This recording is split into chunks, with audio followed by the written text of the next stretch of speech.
6월달 생산자 물가 지수가 발표됐는데 이게 마이너스 4.6%. 이게 7년 내 가장 최저 수치. 세계의 주요 기관들은 중국의 성장률 전망을 줄줄이 낮췄습니다. 중국이 경기 부양책을 써도 중국 정부의 뜻대로 시장이 그렇게 쉽게 살아나지 못할 거다. 지금 세계 경기는 앞으로 희망적인 요소보다는 이렇게 지금 불안 요소들이 점점 커지고 있는 상황입니다.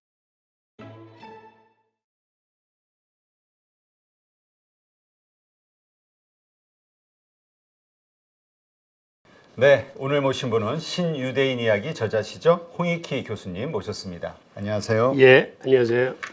자, 오늘은 우리 또 오랜만에 그 전 세계의 그 거시경제 지표 이걸 한번 봤으면 합니다. 그러면서 현재 우리가 어떤 상황에 있는지 데이터를 가지고 한번 좀 우리의 위치를 살펴보는 것도 의미가 있을 것 같아요. 그러시죠. 우선 미국 경제 한번 먼저 보죠. 6월 달에 미국 ISM 제조업 지수가 46.9가 나왔어요. 지금 옆에 보이는 그래프처럼 지금 계속 이 지수가 흘러내리고 있습니다. 그런데 이 지수는 50 이하로 들어가면 이게 경기 위축을 의미하는데 지금 50 이하로 들어간 지가 꽤 오래됐죠. 반년 이상 되는 것 같은데 이 ISM 제조업 지수는 이 5개 항목을 동일한 가중치를 적용하는데 그 5개 항목이라는 게 신규 주문, 생산, 고용, 공급자 운송기간, 이 재고를 보는 겁니다. 그런데 이 지수를 왜 이렇게 중요하게 여기냐 하면 이게 GDP의 뛰어난 선행지표를 갖고 있어요.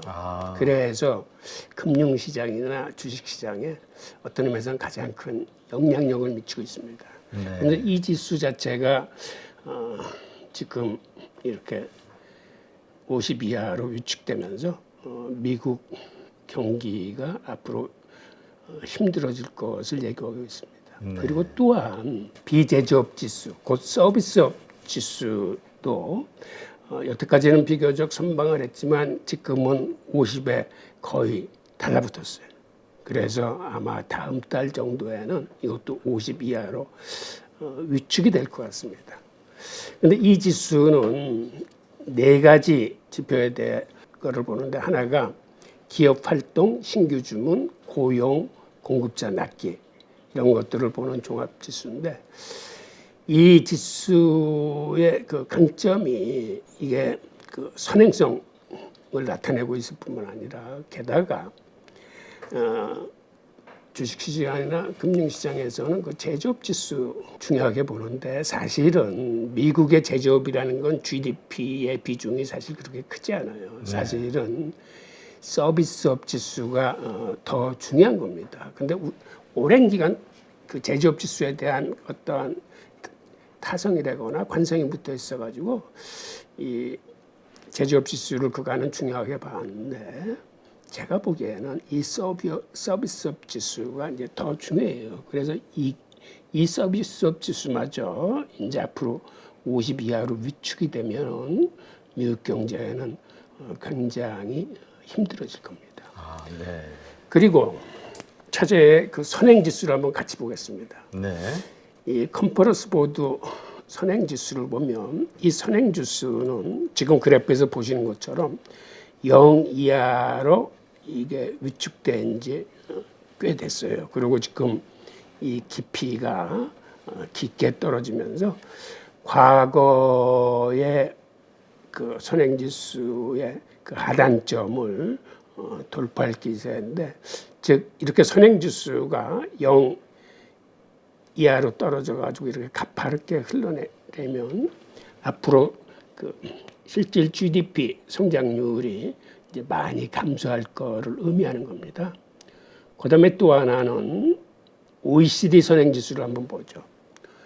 지금 그래프에서 보는 것처럼 OECD 선행지수는 100 이하로 떨어진 지 이게 꽤 오래됐습니다. 그리고 지금은 거의 98 초반대 들어와 있는데 이거는 아시다시피 100 이하로 떨어지면은 경기가 이제 위축된다는 거예요. 지금 살펴본 것처럼 미국 같은 경우 그 ISM 제조업 지수, 그다음에 ISM 서비스업 지수, 그걸 기초로 한 컨퍼런스 보드의 선행 지수, 그다음에 OEC의 선행 지수가 모두 경기 위축을 보여주고 있기 때문에 이제 경기 침체가 이제 머지않아 이제 다가올 것으로 봅니다. 이번에는 중국을 한번 살펴보겠습니다. 네. 중국의 5월 제조업 구매자 관리 지수가 48.80이 나와서 이게 50 이하로 떨어져 가지고 지금 중국 경기가 위축이 되고 있다는 것을 나타내 주고 있습니다. 그런데 중국은 진짜 제조업 비중이 중국 경제에 크게 차지하고 있기 때문에 이 중국의 제조업 지수는 굉장히 중요한 경기 판단 지표입니다. 그리고 사실 중국뿐 아니라 세계 모두가 중국의 리오프닝, 즉 경기활동 재개에 대한 기대감에 차 있었는데 이 제조업 지수가 이렇게 50 이하로 나오면서 그 기대감에 이제 찬물을 끼얹었습니다. 그리고 중국이 지금 힘든 요인 중에 또 하나는 청년 실업률이 굉장히 높습니다. 지금 한 20.8%로 역대 최고치를 경신했는데 중국으로서는 이렇게 청년 실업이 높다는 거는 이게 체제의 그 큰 리스크 요인으로 그들이 이제 이해를 하거든요. 그 왜 그러냐면 중국은 농촌에서 도시로 이주하려는 그러한 그 이주 수요가 굉장히 많고 그 다음에 이 도시로 몰려온 청년들을 수용해 줄 수 있는 그러한 일자리 창출은 사실 GDP 성장률이 달려 있는데 이렇게 제조업 지수가 약해서 앞으로 성장률이 둔화될 거라고 생각하면은 이러한 실업률은 더 오를 수뿐이 없어요. 그러면 중국으로서는 이런 게 자칫 잘못하면은 어떤 사회 불안 요인으로 크게 작용해서 심지어는 어떤 그 혼란 요인으로 작용하지 않을까라고 그들이 이제 곤두세우고 있는데 이게 보시는 것처럼 이렇게 조금은 그 안 좋은 방향으로 흘러가고 있습니다. 그리고 중국의 지난달 CPI가 그 6월달에 발표됐는데 이게 0.2%예요. 그리고 지지난달에는 이게 0.1%였거든요. 그러니까 거의 지금 0%에 이렇게 붙어 있어. 그러다 보니까 이거 중국 디플레이션으로 들어가는 거 아니야? 라는 우려가 중국뿐만 아니라 중국을 바라보는 해외에서도 그 시각에 대한 우려가 이제 커지고 있습니다. 네. 그런데 문제는 얼마 전에 중국의 6월달 생산자 물가 지수가 발표됐는데 이게 마이너스 4.6%예요. 이게 7년 내 가장 최저 수치인데 이건 뭐냐면 생산자 물가 지수는 이미 디플레이션에 들어갔어요. 그래요? 예. 그러니까 이 생산자 물가 지수가 곧 소비자 물가 지수의 이게 선행 지표입니다. 그러니까 다음 달에 발표될 소비자 물가 지수가 이로 인해서 굉장히 둔화 내지 감소될 걸로 이제 전망이 되는 거죠. 지금 이 생산자 물가 지수를 보면 이미 마이너스 행진을 한 지 8달이 넘었습니다. 그러니까 이게 구조적으로 고착돼 가고 있고 더 심화돼 가고 있는 거예요. 그러니까 이거를 보면서 많은 전문가들이 야 이거 중국의 디플레이션 오겠구나 하는 이제 우려가 커지는 거죠. 그런데 만약 중국의 디플레이션이 온다면 그건 사실은 세계 인플레이션 잡는 데는 그게 일정한 공헌을 할 수 있습니다. 그러니까 중국에서 오히려. 수출하는 물가가 싸지니까 네. 싼 물가를 수입하는 서구 세계나 이제 다른 대장국들은 물가를 잡는 데 이제 도움이 되는 거죠. 그런데 중국이 이렇게 디플레이션으로 들어선다면 이게 일본의 전철을 받는 게 아니냐. 그러니까 일본이 잃어버린 30년이 사실 이 디플레이션이었거든요. 그렇죠. 디플레이션이라는 건 소비자들이 물건값이 더 싸질 것으로 보이니까 소비를 줄이거나 소비를 이연시키는 거거든. 그러니까 이게 사실은 굉장히 중요한 요인이죠.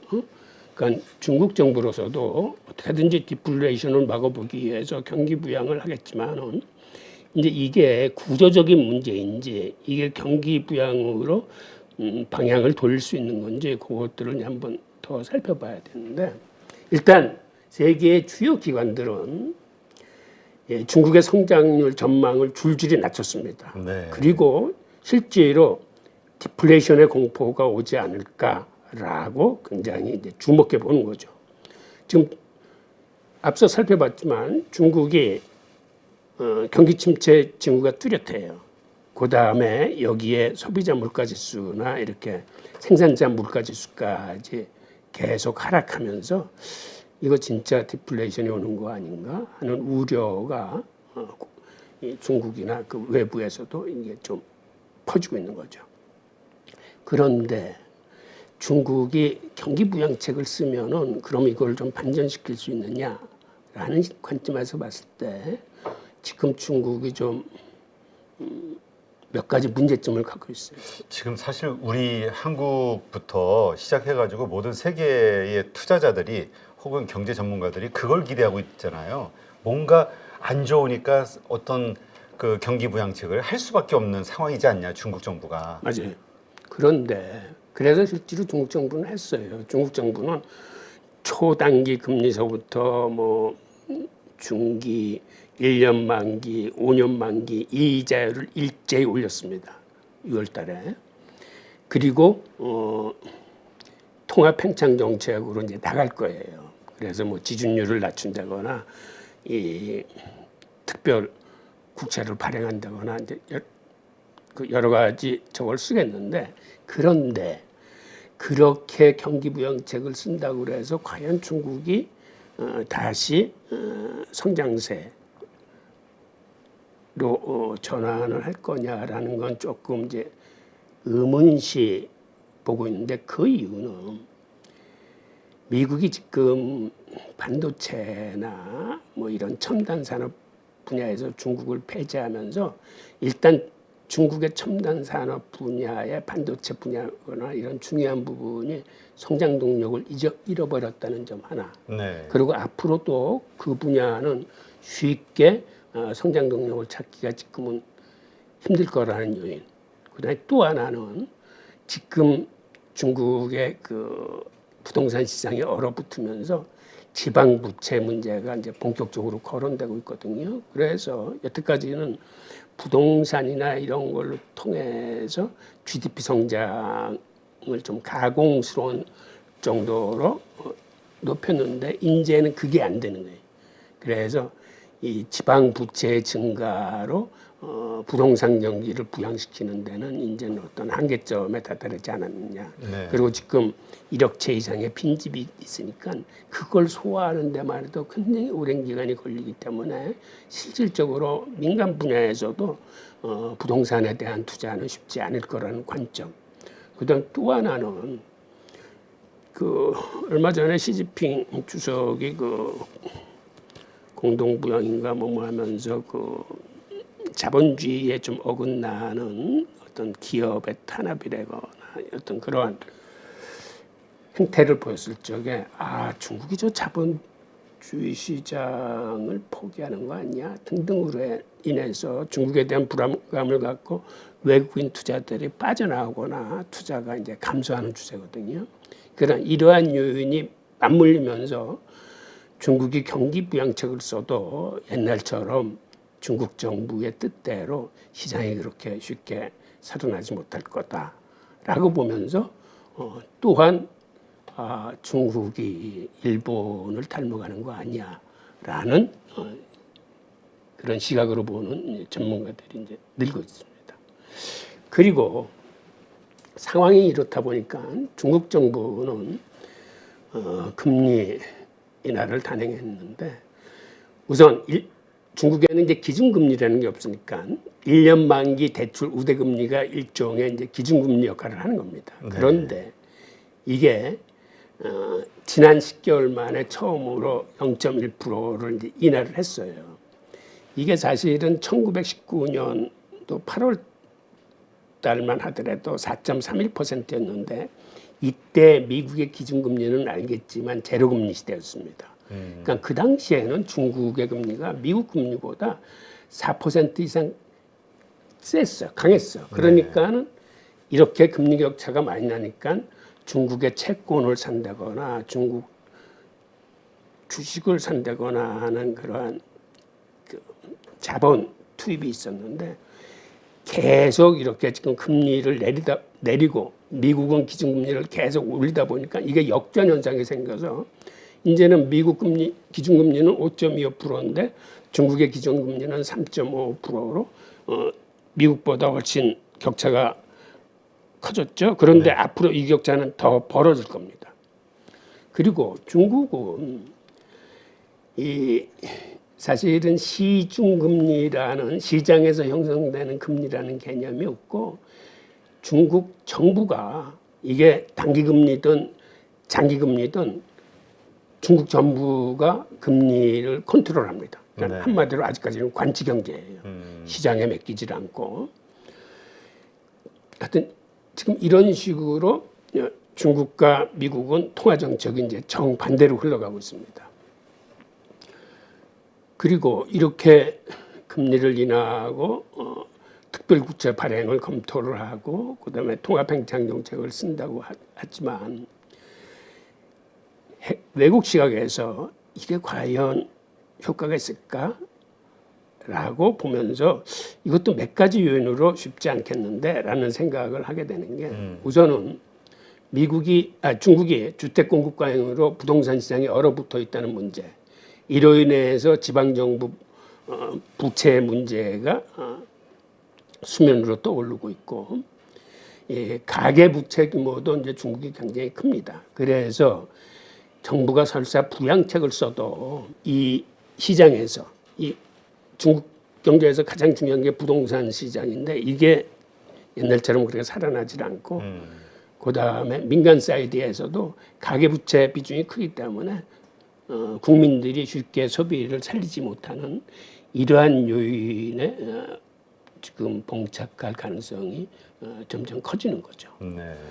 게다가 중국의 위안화가 구조적으로 약세 추이로 이제 접어들었습니다. 네. 이게 왜 이러냐면 지금 위안화가 연초 저점일 때가 한 6.7 정도였었는데 지금 벌써 7.2에서 과거의 고점을 육박하고 있어요.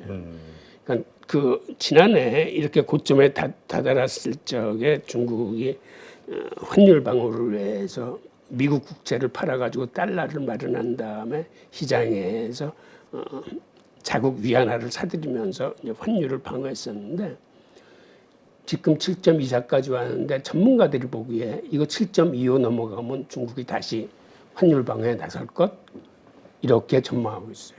즉 중국이 외환보유고에서 또 미국 국채를 풀어가지고 환율 방어를 할 거다라고 보고 있는데 이게 왜 구조적인 약세 추이에 들어왔냐면 우선 중국의 통화 정책은 지금 미국과 정반대로 가고 있습니다. 아까도 말씀드렸지만 중국은 기준금리를 계속 올리는 추세고 미국은 중국은 기준금리를 계속 내리는 추세예요. 네. 게다가 미국은 지금 통화 긴축을 쓰고 있고 중국은 통화 팽창을 쓰고 있습니다. 그렇죠. 그러니까 금리 차도 켜질 뿐만 아니라 중국은 지금 유동성을 계속 늘리고 있기 때문에 이게 유동성이 많아진다는 건 금리를 설사 안 내려도 중국 위안화 가치가 이제 떨어진다는 얘기거든요. 그러니까 이 두 가지 요인으로 위안화는 앞으로 상당 기간 약세로 갈 거예요.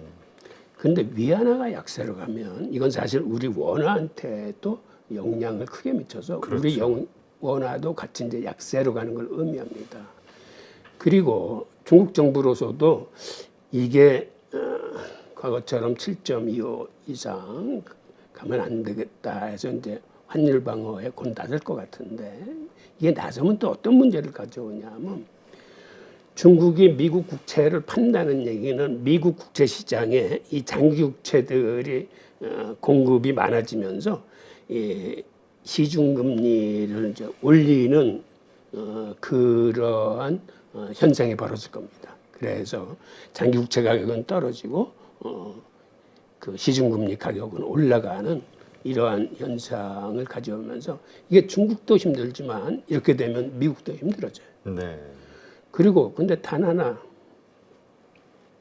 이게 세계 경제에 도움이 되는 요소는 이렇게 위안화의 가치가 떨어지면 중국의 수출 물가 가격이 하락을 해서 세계가 인플레이션을 잡는 데는 이게 도움이 됩니다. 그리고 우리의 입장에서는 우리하고 중국은 사실은 수출 경쟁 상대이기 때문에 중국의 수출 가격이 이렇게 싸진다는 얘기는 우리한테는 사실은 악재예요. 그러니까 가격 경쟁 면에서 그런데 중국의 위안화가 이렇게 약세로 가면 우리 원화도 같이 약세로 가기 때문에 어느 정도는 그게 보존을 할 겁니다. 그리고 이게 중국한테는 힘든 상황이지만 이것도 이렇게 환율이 위안화가 약세로 간다는 건 이거 역시 세계 인플레이션을 잡는 데는 이게 도움이 될 겁니다. 네. 하여튼 긍정적인 부분도 물론 있습니다만 어쨌건 기본적으로 중국 경제가 디플레이션 같은 어떤 큰 위기에 봉착이 된다면 우리 주변국서부터 일단 전부 뭐 풍파를 안 겪을 수가 없겠죠. 맞아요. 미국이나 중국은 이제 세계 경제에 미치는 영향이 크기 때문에 그 영향을 당연히 받겠죠. 그 다음에 여기다 또 불을 붙이는 요인 중에 하나가 일본 엔화의 구조적 약세예요. 중국 위안화만 약세가 아니라 엔화도 지금 이렇게 약세로 갈 수뿐이 없는 게 일본도 아직까지 마이너스 기준금리를 고집하면서 그 10년물 국채 YCC로 무제한 시장에서 사들이고 지금 다른 국채들도 계속 사고 있는데 즉 이 얘기는 미국과의 통화 정책이 일본도 정반대입니다. 통화를 팽창하고 금리를 마이너스 금리에서 계속 누르고 있고 그러니까 미국하고 기준금리 격차가 더 커지니까 엔화는 약세로 갈 수뿐이 없는 거죠. 그러니까 일본이 이런 통화 팽창 정책을 포기하지 않는 한, 긴축으로 돌아서지 않는 한 엔화도 구조적으로 앞으로 계속 약세로 갈 수뿐이 없어요.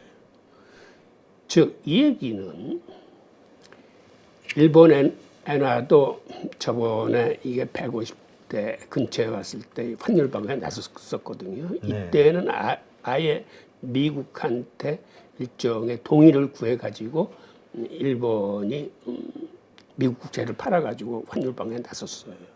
그런데 지금 다시 전고점에 치고 올라오기 때문에 일본도 환율 방어를 하겠다고 이미 시사를 했습니다. 언급을 했어요. 일본은. 네.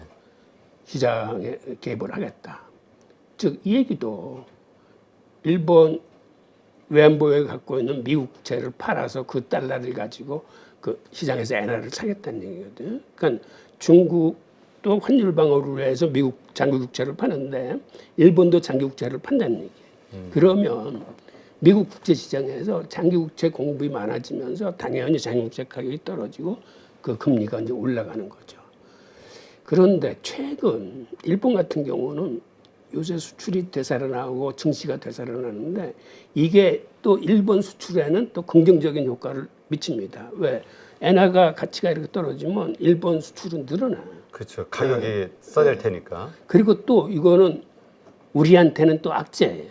일본하고 같이 수출 경쟁을 하는 마당에 일본 그 엔화 가치가 싸져가지고 그쪽 수출이 는다는 얘기는 그 경쟁 대상이 되는 그 상품에 우리 수출이 이제 영향을 받는다는 얘기거든요. 지금 그러한 요소들이 맞물리면서 한번 이걸 뒤돌아보면 종합적으로 살펴보면 지금 미국 경제도 안 좋아. SMI 제조업 지수, 서비스 지수 할 거 없이 선행 지수도 안 좋고 이제 경기가 위축돼 가는데 중국 또한 안 좋게는 미국보다 지금 더 안 좋아지는 것 같아요. 범위. 게다가 그 일본 경제도 세계 경제에서 무시할 수 없을 만큼 비중이 높은 경제인데 일본도 엔화 약세로 인해서 지금 쉽지 않고 하여튼 이 결과 미국 국채 시장에서 장기 국채의 수요가 좀 힘듦을 겪음으로써 이제 시중 금리가 올라가고 하면은 하여튼 여러 가지 상황으로 볼 적에 지금 세계 경기는 앞으로 희망적인 요소보다는 이렇게 지금 불안 요소들이 점점 커지고 있는 상황이기 때문에 투자자 여러분들은 이러한 그 지표들에 좀 관심을 갖고 이게 곧 7월 달에도 이 지표들이 곧 발표될 텐데 이게 그 6월 달에 발표된 지표들하고 어떠한 궤적을 보이는지 좀 자세히 관찰하실 필요가 있을 것 같습니다. 네, 알겠습니다. 하여튼 우리한테 너무나 큰 영향을 미치는 국가이기 때문에 지금 예의주시해서 그냥 당연히 그냥 경기 부양책 나오고 좋아지겠지 이렇게 보기보다는 좀 관심 있게 좀 추적을 해야겠네요. 네, 어떻게 될지 디플레이션 문제가. 네.